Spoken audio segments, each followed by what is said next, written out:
Welcome to FactCrypt. When Ryan moved into apartment 407, he expected a quiet place to live. The building wasn't new. The paint was fading. The elevators were slow. The hallways always smelled slightly old. But it was affordable.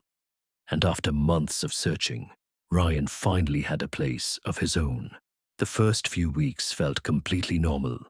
Work, sleep, repeat. Nothing unusual, until he noticed the apartment across the hallway, apartment 408. At first, it seemed empty. The mailbox was untouched. No deliveries ever arrived. No lights were visible beneath the door. And Ryan never saw anyone enter or leave. One evening, he asked the building manager about it. The manager looked confused, then strangely uncomfortable. "Nobody lives there," he replied. Ryan nodded. That seemed normal. But later that same night, something happened.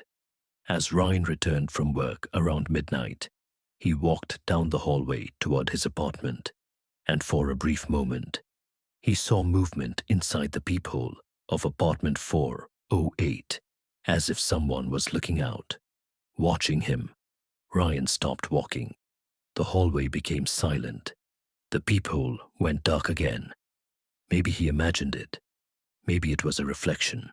So he unlocked his apartment and went inside. But the next night, it happened again. This time, he was certain.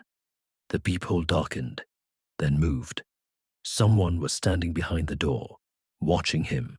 And somehow, that felt far more disturbing than simply seeing a person. Over the following days, Ryan became obsessed. Every night, around the same time, the peephole moved, watching, waiting, never opening, never speaking, just observing. Eventually, curiosity overcame common sense. One night, Ryan crossed the hallway and knocked on apartment 408. Silence, no response. He knocked again, nothing. Then, a faint sound came from the other side. Not footsteps, not movement. Breathing. Slow, steady, human breathing. Ryan stepped backward immediately. His heartbeat quickened. Someone was definitely inside. Yet according to management, the apartment was empty. The next morning, Ryan returned from work early. For the first time, the door stood slightly open, only a few inches. Just enough to reveal darkness inside. Ryan froze. The hallway was empty. Nobody around. Slowly he approached. The apartment looked abandoned. Dust covered everything. Old furniture remained untouched. No electricity. No signs of recent activity. Yet something felt wrong. Very wrong. Then Ryan noticed photographs scattered across a table. Dozens of them. Every photograph showed the apartment hallway. His hallway. Taken from inside apartment 408. Some photos looked recent. Others looked years old. Then he found one that made his stomach drop. A photograph of himself, standing outside his own apartment.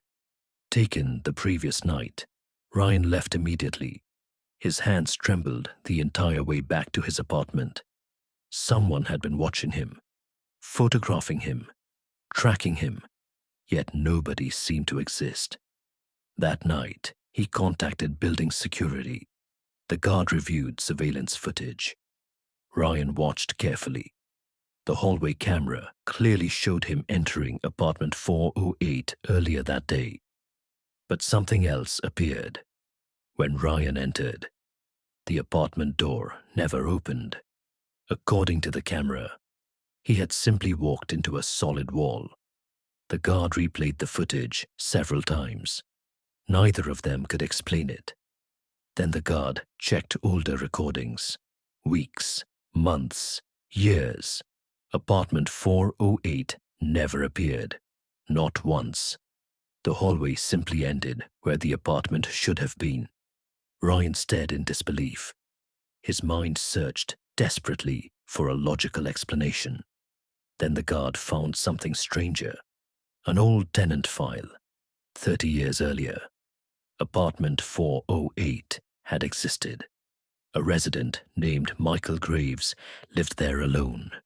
One day, he vanished. No goodbye, no moving truck, no explanation, just gone. That night, Ryan barely slept. Every small sound made him nervous. Every creak of the building felt threatening. Then around 3:11 a.m., a soft knock echoed from his front door. Ryan sat upright instantly. 3 slow knocks, then silence. His apartment felt colder somehow. Another knock followed, then another. Ryan approached the door carefully and looked through the peephole. The hallway was empty, completely empty. Then something moved, directly on the opposite side. Someone was looking back through the peephole, from inside his own door. Ryan stumbled backward in shock. That was impossible. Nobody stood outside. Yet something had stared directly back at him. The knocking stopped. Silence returned. Minutes passed. Then his phone buzzed. A photograph appeared in his gallery. A new image he had never taken. The photo showed Ryan standing at his front door moments earlier, looking through the peephole. And behind him, inside the apartment, a tall shadow stood silently watching. Ryan immediately turned around. Nothing was there. The apartment stood empty, silent, normal, yet fear remained. The next morning, he decided to leave. Pack everything, move somewhere else. Forget apartment 408 forever. But before leaving, he checked the hallway one final time. Across from his apartment, the door was gone. No apartment 408, no peephole, no evidence it had ever existed. Only a blank wall, exactly as building records showed. Weeks later, Ryan moved to another city. Life slowly returned to normal. The strange photographs stopped.